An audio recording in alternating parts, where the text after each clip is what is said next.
Hello friends, today we are going to see a new lesson, The Boy Who Broke the Bank by Ruskin Bond. Friends, before starting lesson, we shall see warming up or chit chat activity. There is a saying, a lie can run around the world before trust has got its boot on. The above quotation expresses how fast rumors spread. Talk with your group about some recent rumor when people believe at first and suffered for it later. There was a rumor that the seawater in one of the beaches in Mumbai had turned sweet and was miracle of God. Second, how one can decide whether some news is a fact or fake. We can decide whether some news is fact or fake by first checking on multiple news sources from television to print. We can also ask our elders and take their views.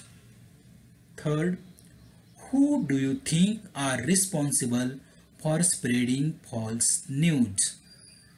People who forward messages without thinking, people who want to create commotion, and also people with vested interest are responsible for spreading false news.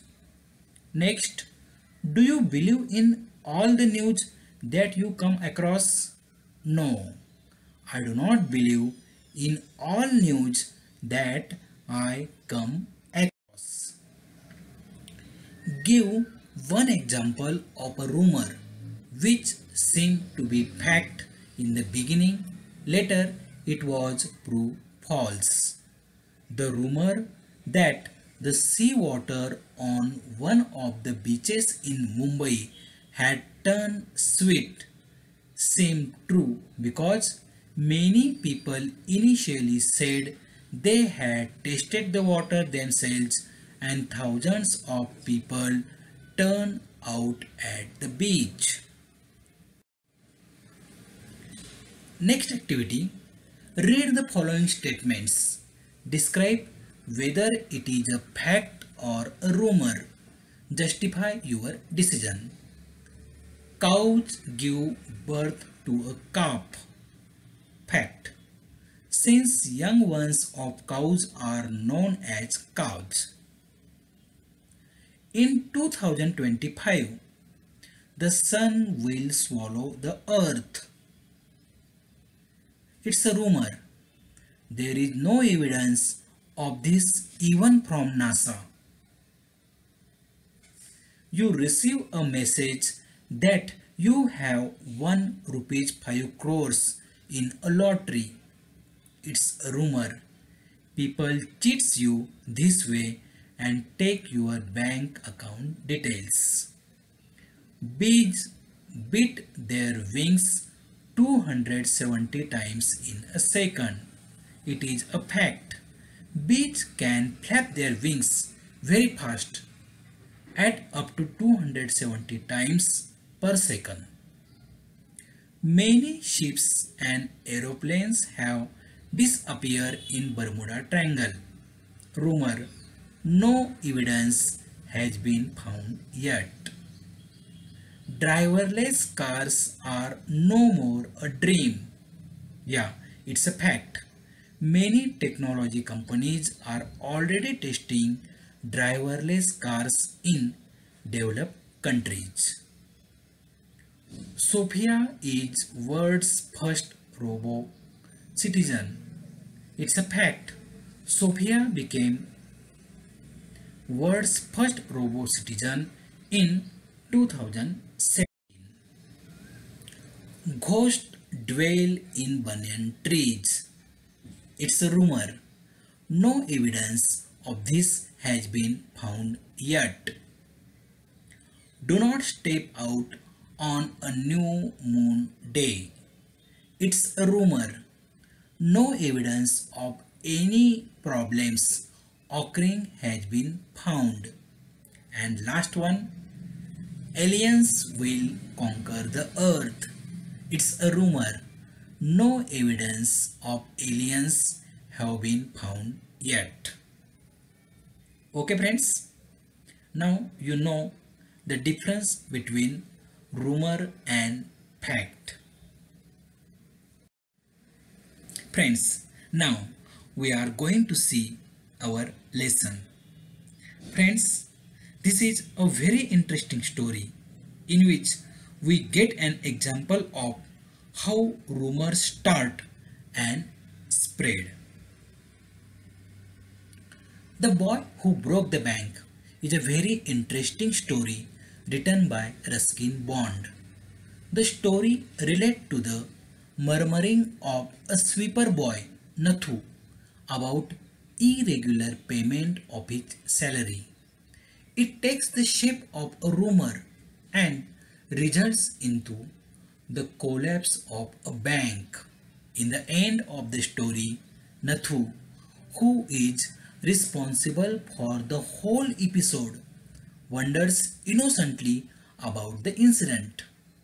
Seth Govindram owns a bank at Pimpalnagar town. The bank is financially very sound and has won the trust of the depositors. Nathu is a sweeper in the bank. One day, while sweeping in the steps of the bank, he grumbles about the irregular payment of his salary by the bank authorities. Sitaram, the washerman's son, learns about Nathu's complaints. In his loose talk with Mrs. Srivastava, Sitaram says that bank would not pay its employees. Mrs. Srivastava misunderstands Sitaram's statement. She believes that the Pimpalnagar bank is about to collapse. The rumor spreads like a wildfire in the entire town. The customers in shock demand their money back. They start stoning the bank, building and break the glasses. The next day, when Nathu goes to the bank for his duty, he finds a lot of broken glasses and stones there. He wonders how it happened. He murmurs angrily that the bank authorities are not paying him regularly on one hand and are also increasing his work. For him, the event is a mystery. This story is basically about how rumors and lack of communication can cause many problems and be destructive. मित्रांनो, अफवा कशा निर्माण होतात आणि पसरतात याचे एक छान उदाहरण आपणास या पाठामध्ये बघावयास मिळते आणि त्यामुळेच अफवांवर आपण कधीही विश्वास ठेवता कामा नये हेच या पाठामधून आपणा लक्षात येते. शेठ गोविंदरामांच्या मालकीचा पिंपलनगर बँकेच्या पायऱ्या झाडताना नथू स्वतःवरच चिडला. हातातला लहानसा झाडू त्याने निष्काळजीपणाने घाईघाईत पायऱ्यांवर फिरवला आणि त्यामुळे झाडलेली धूळ त्याच्या डोक्यापर्यंत उडून पुन्हा पायऱ्यांवर आली. हातातली टोपली किंवा सुपली तो कचऱ्याच्या डब्यावर आपटत होता तेव्हा धोब्याचा मुलगा सीताराम तिथून जात होता. सीताराम कपडे पोचवायच्या कामावर निघाला होता. त्याच्या डोक्यावर नुकत्याच इस्त्री केलेल्या कपड्यांचे गाठोडे होते. अरे, अशी धूळ उडू नकोस, तो नथूला हटकत म्हणाला. महिन्याला 2 रुपये जास्त द्यायला ते अजूनही नकार देत आहेत, म्हणून तू एवढा वैतागलास का? मला त्याबद्दल काहीही बोलायची इच्छा नाही, झाडूवाला मुलगा तक्रारीच्या सुरात म्हणाला. महिन्याची 20 तारीख आली तरी अजून नेहमीचा पगार सुद्धा मला मिळालेला नाही. बँक अशी कुणा गरीब माणसाचा पगार थकवेल असे वाटत नव्हते. पगार झाल्या क्षणी मी इथून निघून जाणार आहे. आणखी 1 आठवडा देखील मी या ठिकाणी थांबणार नाही, असे म्हणत नथूने हातातली सुपली कचऱ्याच्या डब्यावर जोरात आपटली, आपला मुद्दा ठसवण्यासाठी आणि स्वतःचा निर्धार कायम ठेवण्यासाठी. बरं, तुला माझ्याकडून शुभेच्छा, सीताराम म्हणाला. तुझ्याजोगं एखादं काम मिळालं तर मी पाहून ठेवीन. असं म्हणून डोके आणि खांदे पार झाकून जातील एवढे मोठे कपड्याचे गाठोडे कसेबसे डोक्यावर सावरत तो अनवाणी म्हणजेच काय, पायात काही चप्पल किंवा बूट न घालता पुढे निघाला. 4थ्या घरापाशी येऊन तो पोहोचला. त्या घरातली स्त्री झाडूवाल्याची गरज आहे असे बोलताना त्याने ऐकले. गाठोडे बांधता बांधता तो तिला म्हणाला, माझ्या ओळखीचा एक झाडूवाला आहे. त्याला कामाची नितांत आवश्यकता आहे. पुढच्या महिन्यापासून तो कामावर येऊ शकतो. सध्या तो एका बँकेत कामाला आहे, पण ते लोक त्याला पगार देत नाही, म्हणून त्याला ती नोकरी सोडायची आहे. असं का? मग त्याला उद्याच मला भेटायला सांग, श्रीमती श्रीवास्तव त्या धोब्याच्या मुलाला म्हणाल्या. गिऱ्हाईकाला आणि मित्राला दोघांनाही मदत करता आली म्हणून खुश होत सीताराम खांद्यावर गाठोडे टाकत पुढच्या घरी निघून गेला. श्रीमती श्रीवास्तवला खरेदीसाठी बाहेर जायचे होते. त्यांनी त्यांच्या घरातील आयाला बाळाला सांभाळायच्या सूचना दिल्या आणि स्वयंपाकाला दुपारचा स्वयंपाक वेळेत करायला सांगितले आणि नेहमीची कपडे खरेदी करण्यासाठी त्या पिंपलनगरच्या बाजारात निघाल्या. बाजाराच्या एका टोकाला असलेल्या मोठ्या डेरेदार चिंचेच्या झाडाखाली सावलीसाठी उभ्या असलेल्या श्रीमती भूषण त्यांना भेटल्या. एका मोठ्या रुमालाने त्या स्वतःला वारा घालत होत्या. पिंपलनगरच्या इतिहासातला हा नक्कीच सर्वात कडक उन्हाळा आहे असे त्या वैतागून सांगत होत्या. त्यांनी खरेदी करायचा असलेला एक कापडाचा नमुना श्रीमती श्रीवास्तव यांना दाखवला आणि मग पुढची 5 मिनिट कापडाचा रंग, त्याचा पोत, नक्षी यावर त्या दोघी चर्चा करीत राहिल्या. त्या विषयावर बोलून झाल्यावर श्रीमती श्रीवास्तव अचानक म्हणाल्या, अगं तुला माहीत आहे का, शेठ गोविंदरामची बँक त्याच्या कर्मचाऱ्यांना पगार देत नाही.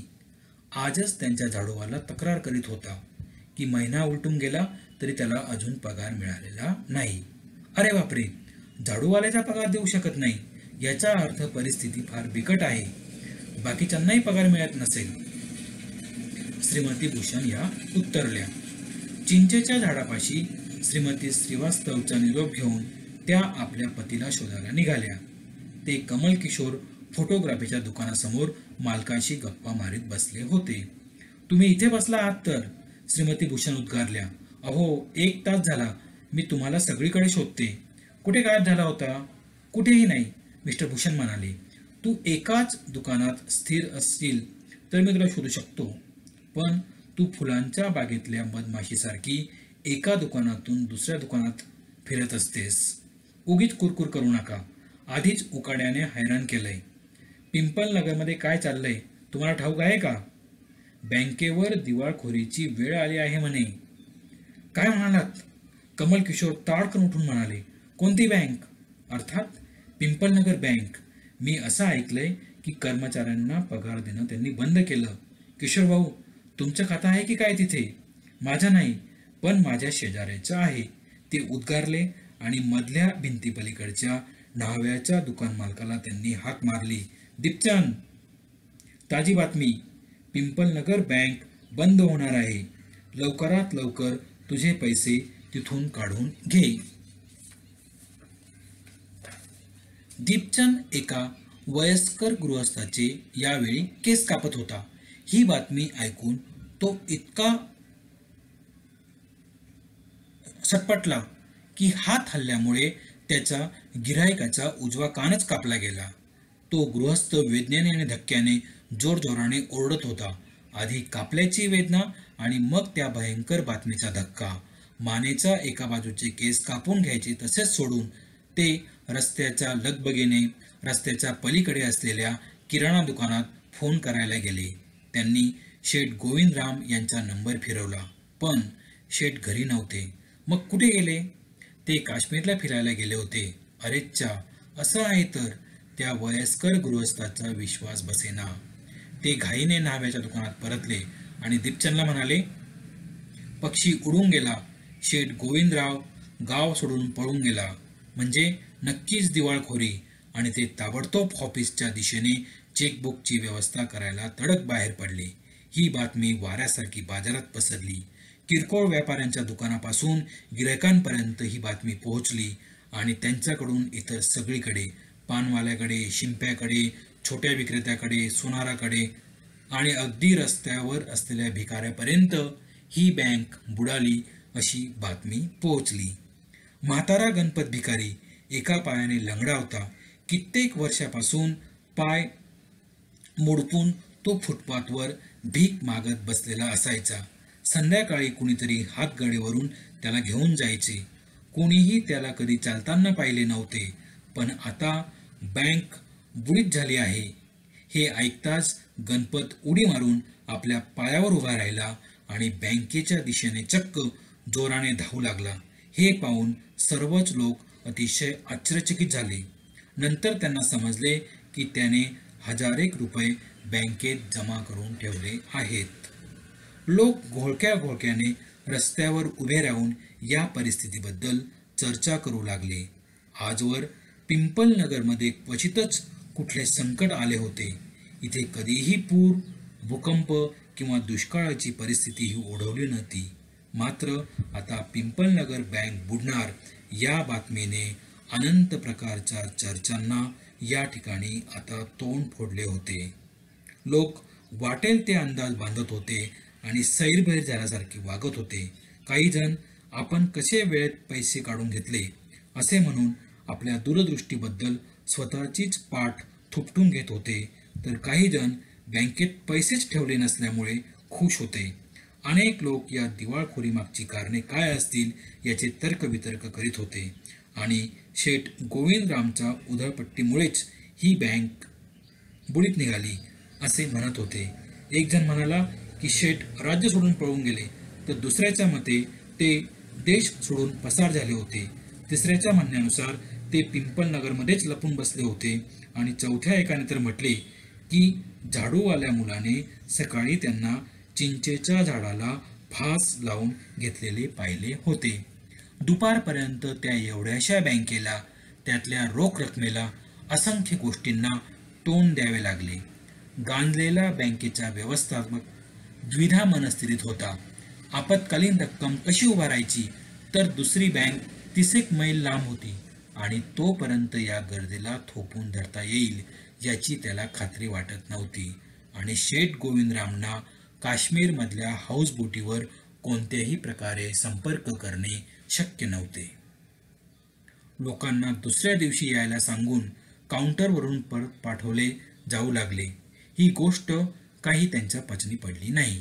त्यामुळे सर्वजण बँकेबाहेर गोळा झाले आणि पायऱ्यांवर उभे राहून ओरडू लागले, आमचे पैसे आम्हाला परत करा, नाहीतर आम्ही बँक फोडू. शेठला पकडा, ते सेफ डिपॉझिट लॉकरमध्ये लपून बसले आहेत हे आम्हाला माहीत आहे. त्यांचा एक पैसाही बँकेत नव्हता. असे काही टवाळखोर लोकही त्या गर्दीत सामील होऊन जमावाला भडकवू लागले. व्यवस्थापक दारात येऊन सर्वांना शांत करण्याचा प्रयत्न करू लागला. बँकेत भरपूर पैसा आहे, पण तो ताबडतोब सर्वांना उपलब्ध करणे अशक्य आहे असे सांगून त्याने सर्वांना घरी जाऊन दुसऱ्या दिवशी परत येण्याची विनंती केली. परंतु आम्हाला आमचे पैसे आत्ताच पाहिजे. सर्वजण एका सुरात ओरडले, आत्ता, आत्ता, आत्ता. कुठून तरी एक वीट हवेतून भिरभिरत आली आणि पिंपलनगर बँकेची काचेची खिडकी फोडून आत घुसली.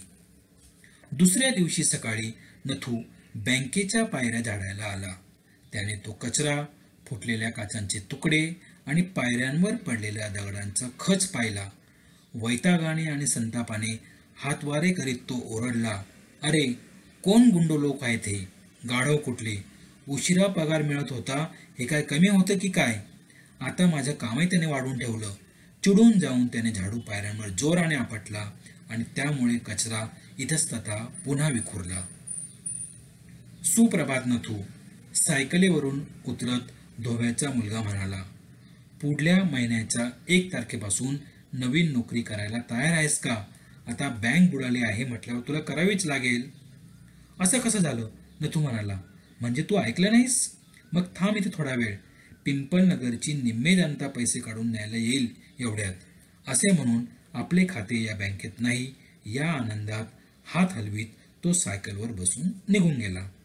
नथू स्वतःशीच पुटपुटत पुन्हा पायऱ्या झाडू लागला. काम आटोपल्यावर व्यवस्थापकाची वाट पाहत तो सर्वात वरच्या पायरीवर जाऊन बसला.